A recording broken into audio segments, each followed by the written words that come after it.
Hallelujah. परमेश्वर आपके साथ हैं। खुदावंद के बड़े कामों के लिए ज़ोर से एक बार तारीफ़ कर दो परमेश्वर की, ज़ोर से ज़ोर से ज़ोर से। आज डिलीवरेंस वीक्स की शुरुआत हो चुकी है और मेरा ये बिलीव है कि परमेश्वर हमेशा अपने वचन को भेजता और अपने लोगों को चंगा करता है। और बाइबल कहती है कि उसने अपने वचन को भेजा लोगों को चंगा करने के लिए, सत्यानाश के गड्ढों में से निकालने के लिए। इसीलिए वचन कहता है कि इसहाक शाम के समय परमेश्वर के वचन का ध्यान करने के लिए मैदानों में जाता था। उसे मालूम था उसका पैसा उसे डिलीवर नहीं कर सकता, उसका परिवार उसे डिलीवर नहीं कर सकता। अगर उसको डिलीवरेंस चाहिए तो वो परमेश्वर ही कर सकता है, और उसके वचन का ध्यान करने के लिए वो जाता था। और बाइबल कहती है इसी रीति के साथ वो डिलीवर भी हुआ। आज जब इस वचन को मैं आपके सामने पढ़ूंगा, उत्पत्ति 32 उसकी 22 आयत को, टीम उसे निकाल ले स्क्रीन के ऊपर। उत्पत्ति जेनेसिस 32 उसकी 22 आयत को मैं पढ़ूंगा।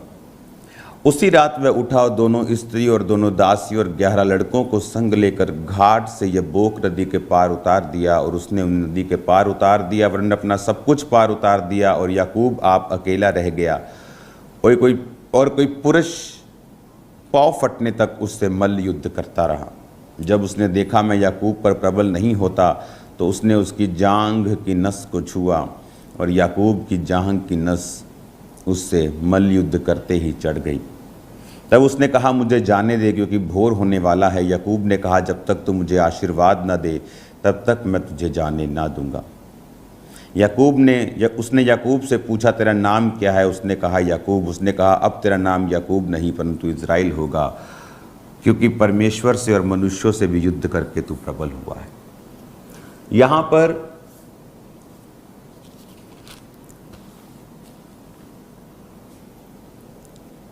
वो ये बात जानता था कि जो एसाव है उससे बदला लेने के लिए उसका भाई आएगा, जब उसने धोखे से एसाव की आशीष ले ली थी। अब जब डिलीवरेंस वीक्स में परमेश्वर आपको छुटकारा देगा और बड़ा छुटकारा आपका और आपके परिवार का होगा, तो ये बहुत ज़रूरी है कि हमारी जो शुरुआत है इस वीक की, वो परमेश्वर के वचन का जो बेस हमारी लाइफ पर है वो स्ट्रांग हो जाए।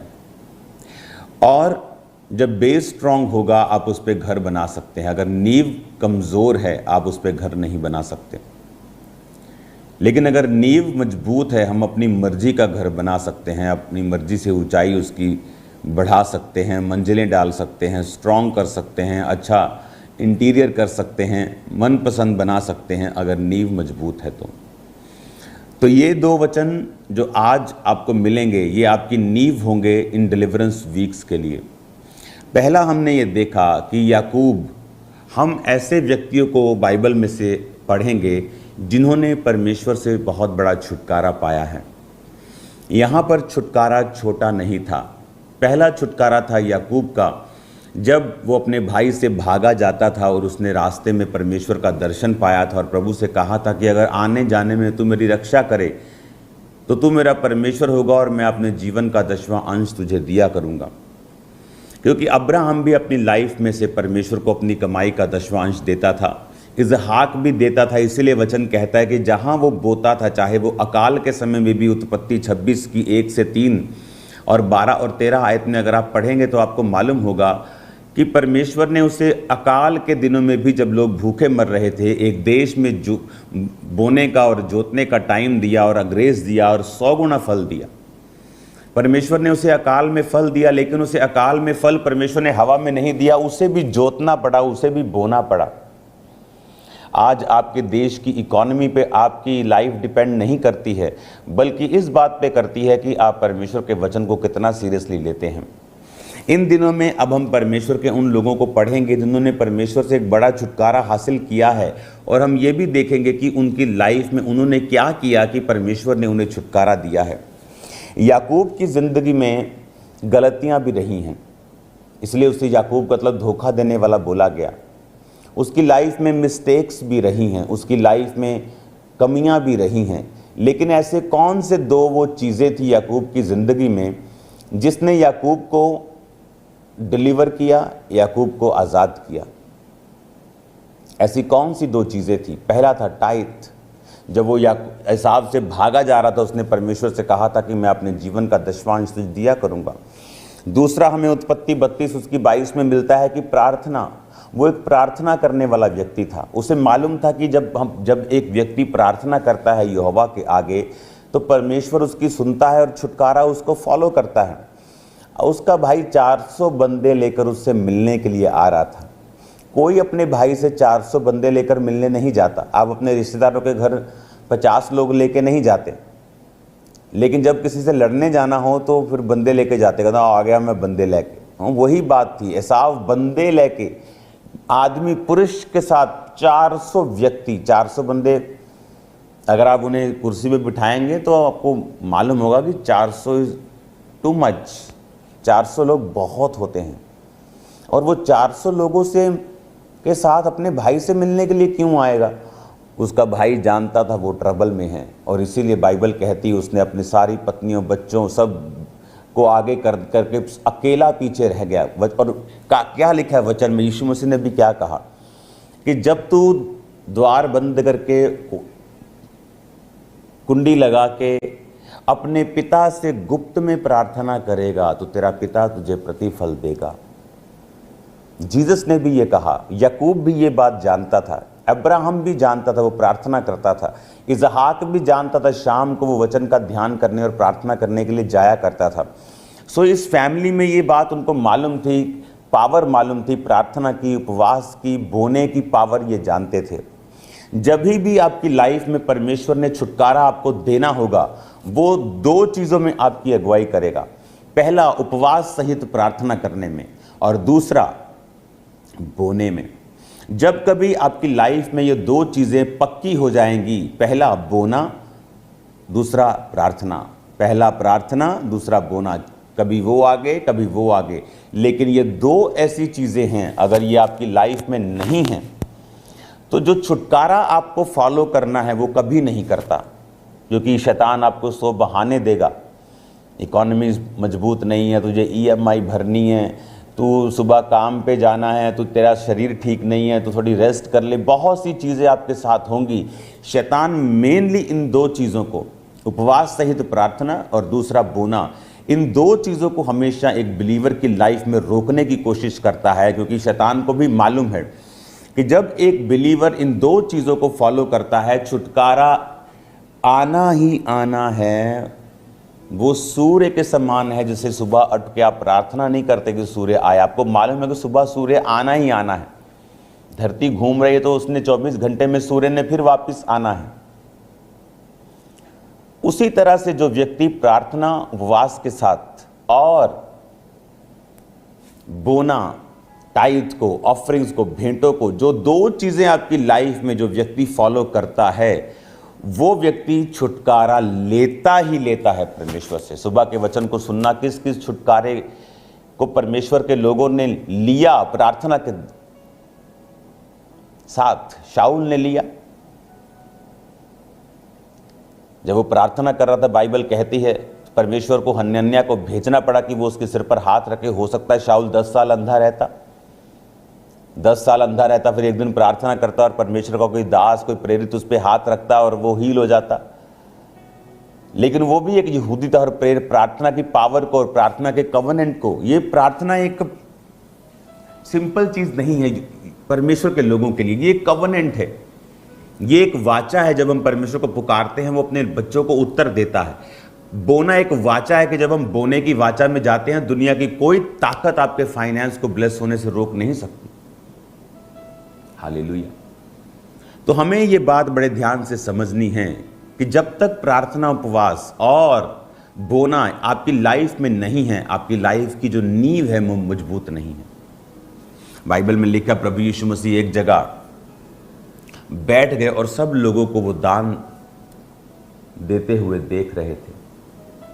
अमाउंट मायने नहीं करती, लेकिन बाइबल कहती है एक विधवा ने अपनी घटी में डाला तो परमेश्वर ने कहा इसने सब कुछ डाल दिया। हो सकता है एक अमीर जो 10 लाख रुपए महीना कमाता है और वो 10,000 रुपये ऑफरिंग दे के जा रहा है, परमेश्वर की निगाह में वो सही नहीं, क्योंकि वो अपनी हैसियत के हिसाब से ऑफरिंग नहीं दे रहा। लेकिन एक बंदा जो घटी में दे रहा है, परमेश्वर ने नहीं कहा तू घटी में तू मत बो, परमेश्वर दिल देखता है, उसने नहीं कहा। परमेश्वर इमोशनल नहीं है जिस तरह लोग समझते हैं, वो इमोशनल नहीं है। परमेश्वर स्पिरिचुअल है, वो इमोशनल नहीं है। वो वचन को जब आप फॉलो करते हैं उसका आदर करता है। बाइबल कहती है लाजर नाम का एक मनुष्य एक अमीर व्यक्ति की ड्योढ़ी पर छोड़ दिया जाता था और कुत्ते उसका घाव चाटते थे और वो जूठन पर पलता था, और फिर धनी व्यक्ति नरक में गया और वो स्वर्ग में चला गया, जो बीमार और जो लाजर नाम का गरीब उसके घर के बाहर छोड़ दिया जाता था। क्या अमीर होने के कारण लोग नरक चले जाएंगे? नहीं। अपने पैसे का उपयोग परमेश्वर के लिए ना करना आपको श्रापित करता है। जो कुछ परमेश्वर ने हमें दिया है, कई बार परमेश्वर ने मेरी अगुवाई की है बड़े बीजों को बोने में। वो बीज बड़े होते थे, लेकिन जब वो बोता था तो काम थोड़ा लंबे पड़ जाते थे। लेकिन वो बीज नहीं है जो आपको दर्द ना दे, आपको पेन ना दे, रिकवर करने में जैसे समय ना लगे। वो बीज ऐसा नहीं है कि उसे परमेश्वर हिलेगा। जो आपको हिलाता है वही परमेश्वर को हिलाता है। उस विधवा के पास कुछ नहीं था, जो उसके पास था उसने दिया, उसने उसको हिलाया और परमेश्वर ने उसको देखा और उसका ऑनर किया।